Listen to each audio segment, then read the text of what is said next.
Assalamu alaikum, I'm Aisha and you're watching Samaa News. Here are today's headlines. The US Navy's USS Gerald R. Ford, the world's largest aircraft carrier, has docked at the NATO base in Souda Bay, Crete, ahead of a planned deployment into the Middle East. It will join the USS Abraham Lincoln and other warships as Washington boosts its military presence amid rising tensions with Iran over its nuclear program. The stop serves as a resupply point before the carrier moves closer to the region.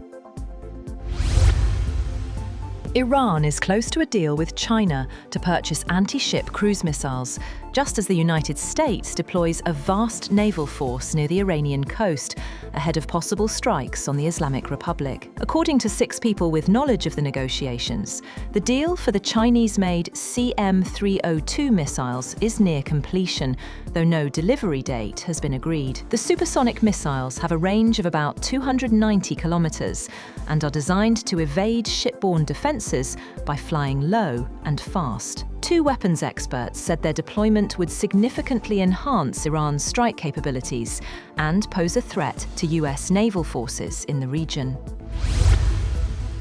Meanwhile, Iranian students have defied authorities with protests for a 3rd day, weeks after security forces crushed mass unrest, with thousands killed, and as the United States weighs possible airstrikes against the Islamic Republic. State media outlets reported students chanting anti-government slogans at Tehran University, burning flags at the all-women Al-Zahra University, and scuffles at Amir Kabir University, all located in the capital. Reuters also verified video showing students at Al-Zahra University chanting slogans including "We'll reclaim Iran," but was not able to confirm when it was recorded.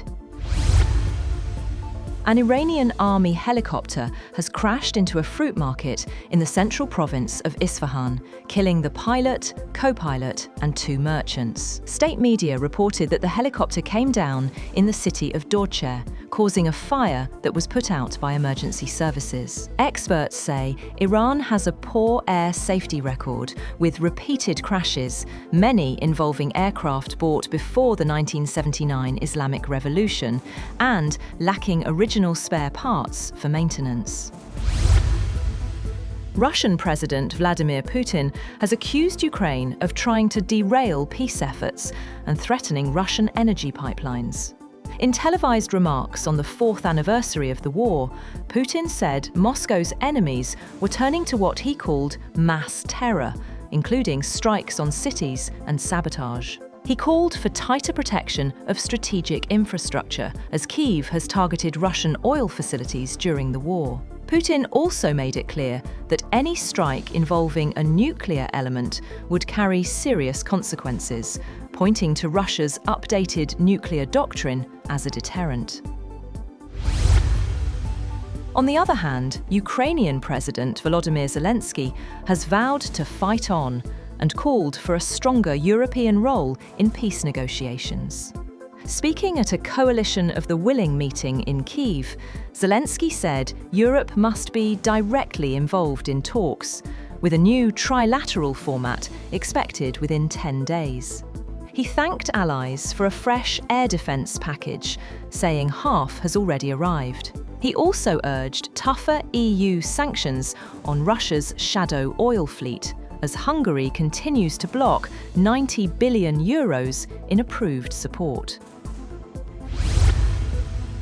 China has urged the United States to abandon its unilateral tariffs, indicating also that it is willing to hold another round of trade talks with the world's largest economy. The country's Commerce Ministry said in a statement that China will decide at the right time on adjusting countermeasures, countering the latest US tariff adjustments.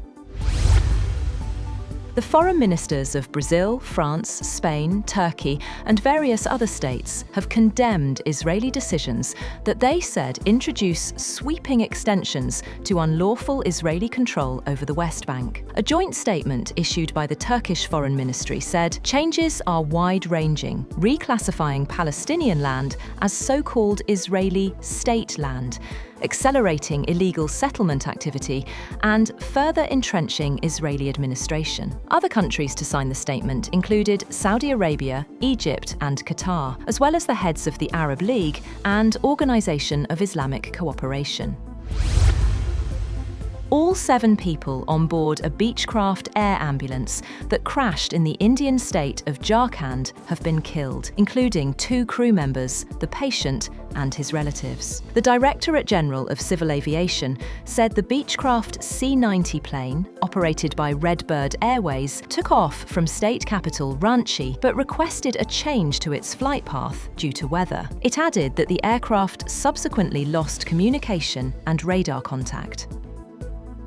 That's all for now. For more updates, visit www.samaa.tv. Thank you for watching Samaa News.